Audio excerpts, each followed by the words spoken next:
Bonjour ou bonsoir et bienvenue dans ce nouveau programme. Un petit changement, pourquoi pas, de bonne aloi pour l'arrivée de l'été, avec une petite variation dans la grille des programmes habituels. Vous avez été habitué aux livres audio type format classique, de ces chers amis comme Lovecraft ou Poe, et je voulais continuer à introduire des livres audio type creepypasta. J'avais déjà évoqué dans des lives à quel point les livres audio de type creepypasta me plaisaient. Et aujourd'hui, nous allons nous plonger dans l'histoire personnelle d'un conteur de creepypasta et autres histoires d'horreur, à savoir le youtubeur américain Mr. Bollen, dont je laisserai un lien vers la page dans la description de cette vidéo. Monsieur Bollen est un ancien militaire, un ancien Marines, et plus exactement un ancien Navy SEAL qui s'est reconverti dans la narration d'histoire au retour au pays. Et l'histoire que je vais vous raconter ce soir est une de ces histoires qui sont racontées autour des feux de camp de militaires, donc bien évidemment à prendre avec des pincettes. Je ne suis pas certain d'avoir complètement les droits de faire cette vidéo, mais bon, Monsieur Bollen est une chaîne à plusieurs millions d'abonnés, je crois aux alentours de la dizaine de millions d'abonnés. De mon côté, on tourne quasiment à 12 000, je pense que ça devrait passer sous le radar. Je vous souhaite une bonne histoire et à très bientôt.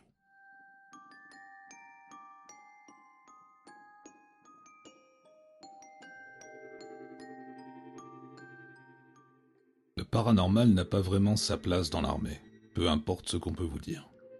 Ce n'est tout simplement pas un sujet dont on discute. De mon côté, j'étais une anomalie. J'ai servi dans la marine pendant 7 ans, dont 5 au sein d'une équipe de Navy SEALs. Et peut-être, parce qu'on y était en petits groupes, les gens devaient tolérer mes bizarreries, y compris mon intérêt pour les phénomènes étranges dans le monde. Mais vraiment, j'étais une exception. Et je pense que cela vient de la culture au sein de l'armée, où l'on travaille dans un domaine très intense, fondé sur des approches purement pratiques pour résoudre des problèmes. Il n'y a pas de place pour théoriser sur l'influence des démons, des fantômes ou des choses surnaturelles. On doit se concentrer sur ce qui se passe ici et maintenant, juste devant nous. Il n'y a pas de place pour autre chose.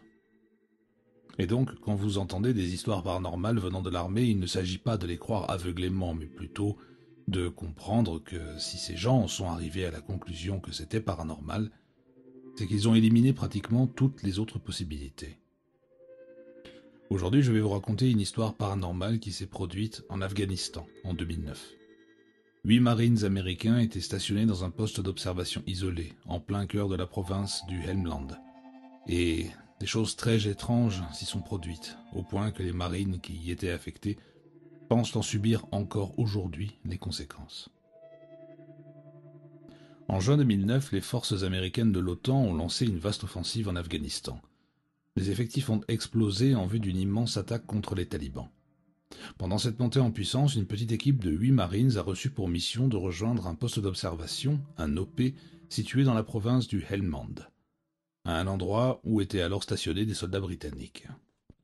Un poste d'observation, ou Observation Point, est une position d'où l'on peut observer les environs, d'où son nom.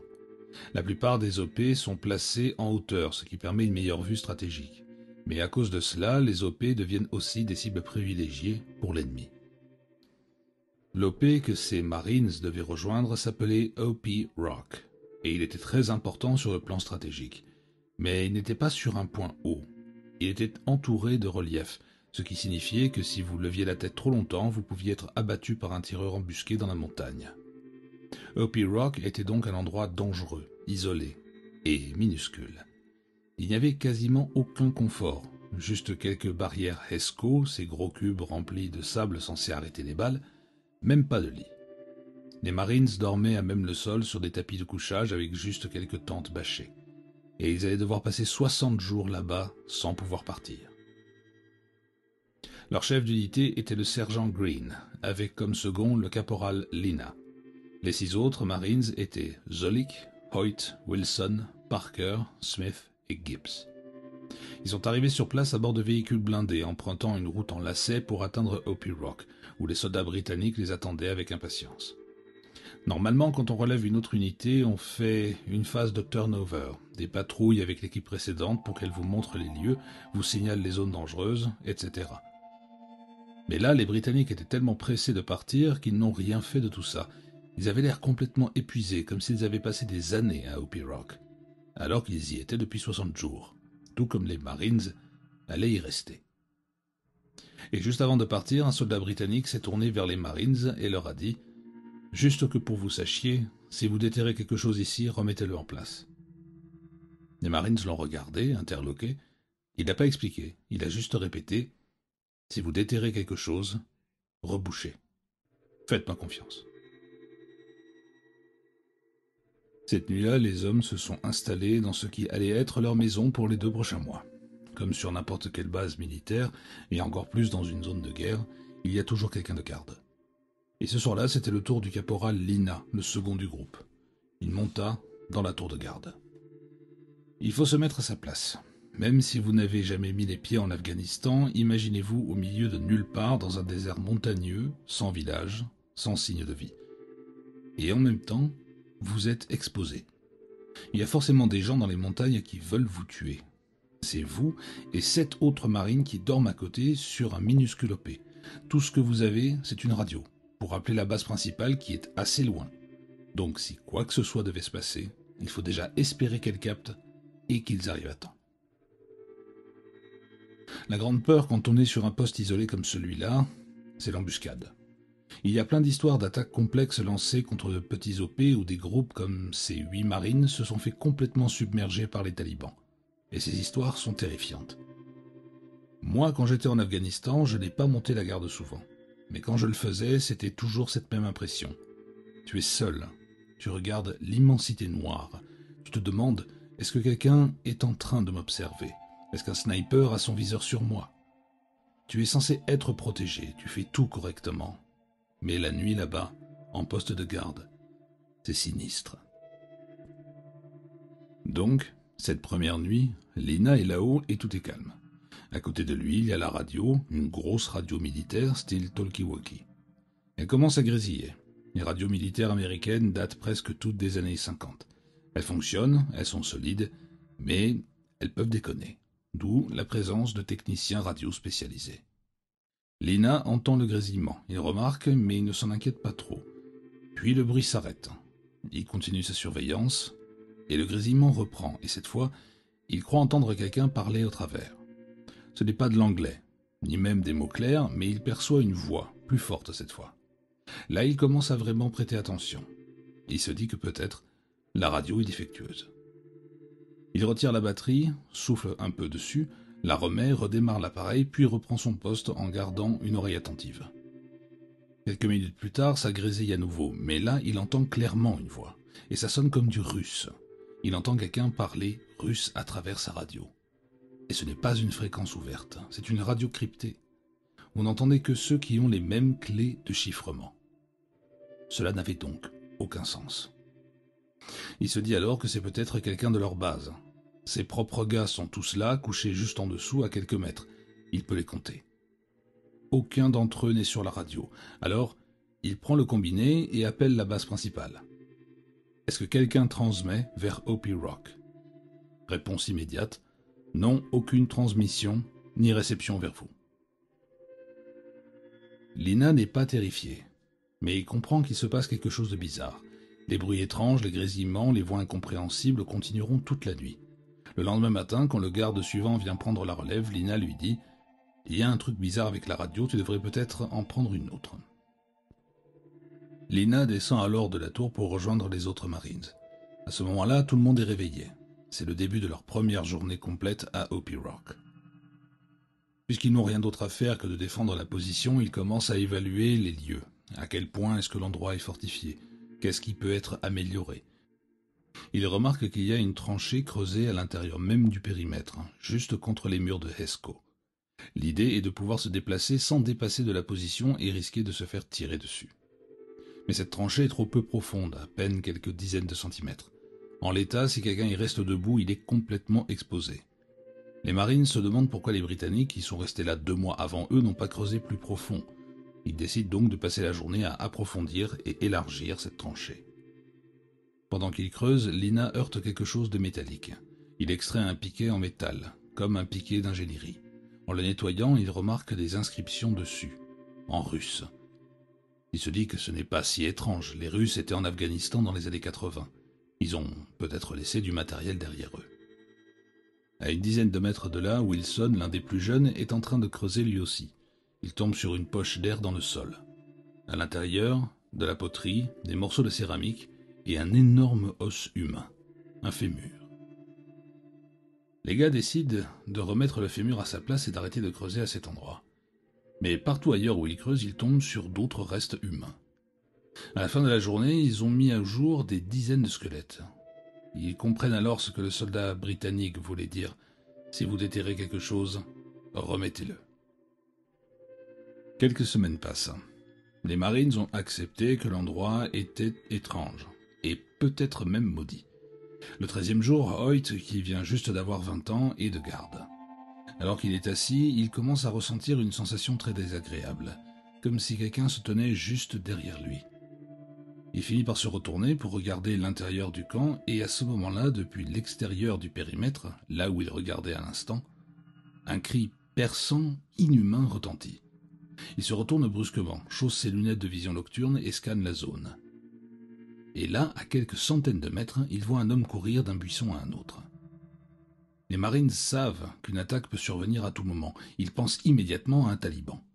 Tous les autres se lèvent d'un bond, réveillés par le cri. Ils se tournent vers Hoyt qui leur dit « J'ai vu un homme. À 200 mètres, il vient de courir derrière ce buisson. » Lina court jusqu'à la barrière Esco, lève son fusil équipé d'un viseur thermique et scrute la direction indiquée. Il n'y a aucune signature thermique, rien, pas un animal, pas un humain. Lina crie à Hoyt « Où il est? Où je dois viser ?» Hoyt lui répond « Là, juste derrière ce buisson, je viens de le voir. » Mais Lina ne voit rien, absolument rien. Ils avaient aussi un chien, hérité des Britanniques. Elle s'appelait Ugly Betty, et ils l'adoraient. Elle était toujours une excellente sentinelle, toujours alerte. Et là, elle regarde fixement la même direction que Hoyt, et aboie comme une possédée. Même après que les Marines aient vérifié la zone avec les viseurs thermiques, Betty ne se calme pas. Elle est totalement hypnotisée par ce coin-là. Toute la nuit, les Marines restent sur le qui-vive, s'attendant à se faire attaquer. Quelqu'un est là dehors, ils en sont sûrs. Mais ils ne retrouvent jamais cette silhouette. Le lendemain matin, comme rien ne s'est passé, ils finissent par laisser tomber. Peut-être que c'était juste une erreur ou une illusion. 2 semaines plus tard, le jour 26, c'est Zolik, un autre jeune marine qui est de garde. Il fait une chaleur étouffante au point qu'il enlève son casque pour ne pas s'évanouir sous la chaleur. Mais soudain, sans aucune raison, la température à l'intérieur de la guérite chute, brusquement.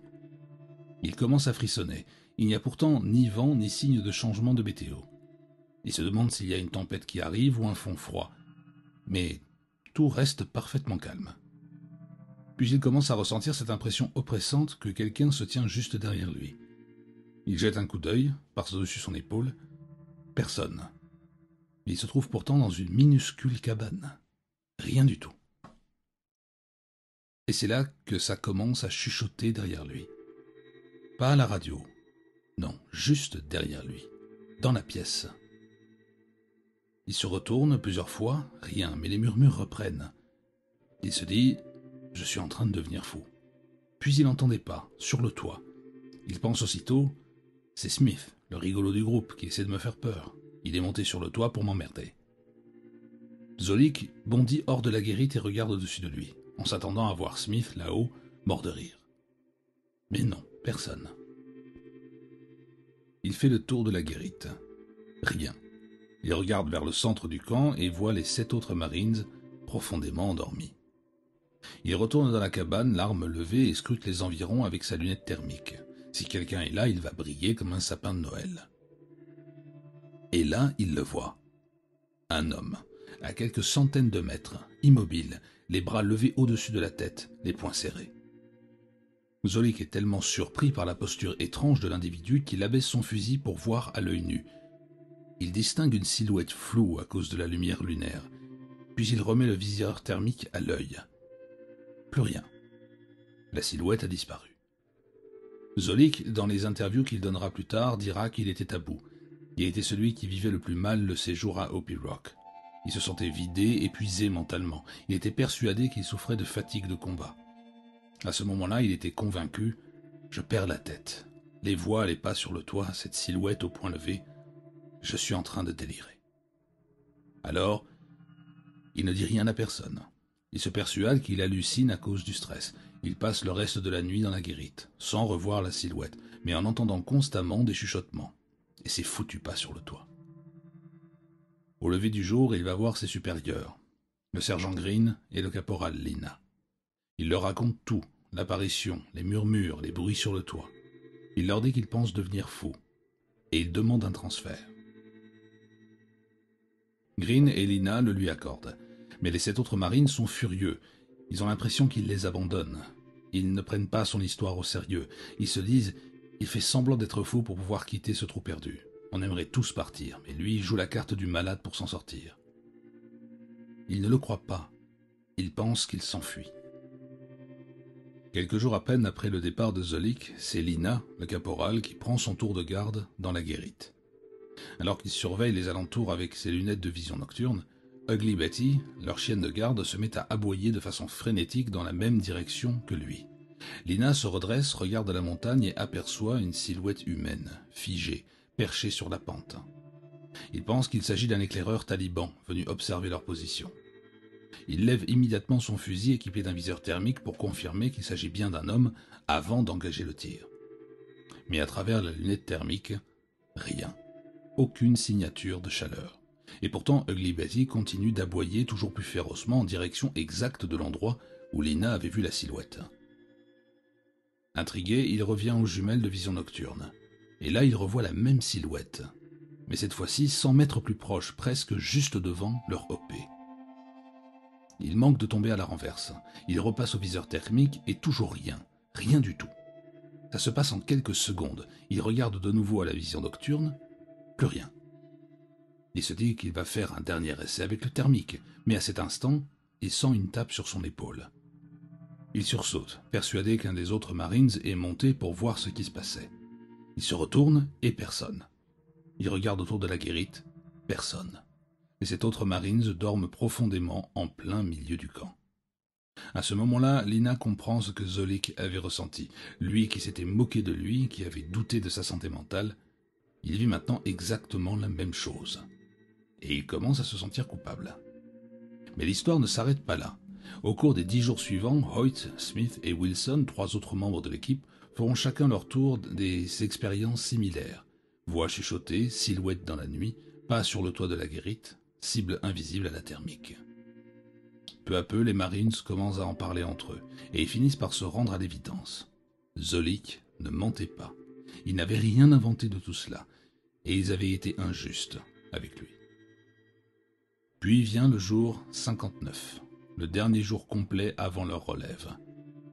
Et là, tous leurs postes radio tombent en panne, plus aucune communication.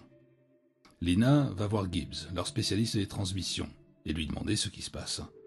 Gibbs est déconcerté et répond qu'il n'a rien touché. Il a toujours entretenu les radios et qu'elles sont en bon état. Mais là, elles étaient simplement mortes. Il y avait bien un téléphone satellite, mais il est notoirement peu fiable. En gros, ils sont coupés du monde, isolés.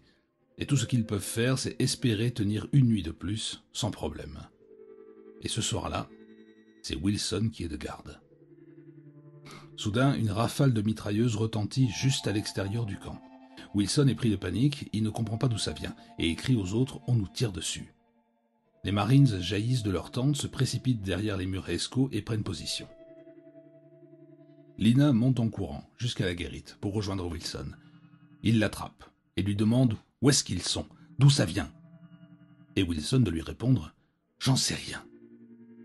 Et là, ils entendent un bruit caractéristique, un sifflement sinistre, celui d'une roquette RPG qui fonce droit sur eux. Ils se jettent au sol, se recroquevillent, la détonation explose à l'intérieur de l'OP. Et les tirs de mitrailleuses continuent, ininterrompus.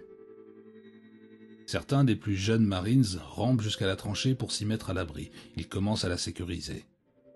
Est-ce que des ennemis ont réussi à s'y infiltrer? Mais non, personne. La tranchée est vide. Et pourtant les tirs continuent, une pluie incessante de balles. Et d'un seul coup tout s'arrête. Silence total. Les Marines ne bougent pas, ils ne relèvent pas la tête. Ce genre d'interruption, c'est typique du piège. Il suffit d'un mouvement pour se faire tirer dessus de nouveau. Alors ils restent plaqués au sol, l'arme au poing, pendant des heures, à attendre la suite. Mais rien ne vient. Lorsque le soleil se lève enfin, ils font le tour du camp et inspectent les dégâts. Et là, ils réalisent quelque chose d'encore plus troublant. Il n'y a aucun dégât, nulle part, aucun impact de balle, aucune trace d'explosion, rien du tout. Personne n'a tiré sur Hopi Rock.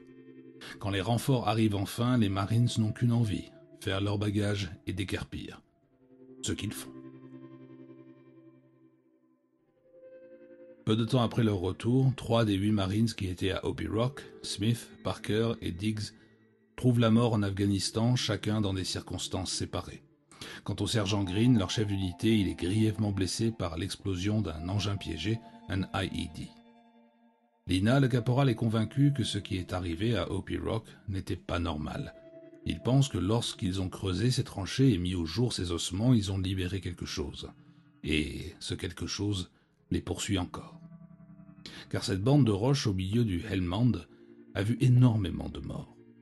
Lorsque les Russes ont envahi l'Afghanistan, ils ont capturé Hopi Rock et ont massacré tous les Moudjahidines qui y étaient retranchés. Plus tard, les talibans ont repris le contrôle d'Hopi Rock et ont tué tous les soldats russes qui s'y trouvaient. Ensuite, ce sont les Américains qui ont pris la position aux talibans en éliminant tous ceux qui s'y trouvaient. Des dizaines, peut-être des centaines d'hommes sont morts sur ce petit bout de terre. Alors pour Lina, ce n'est qu'une question de temps avant que la malédiction qu'ils ont réveillée ne vienne le chercher à son tour.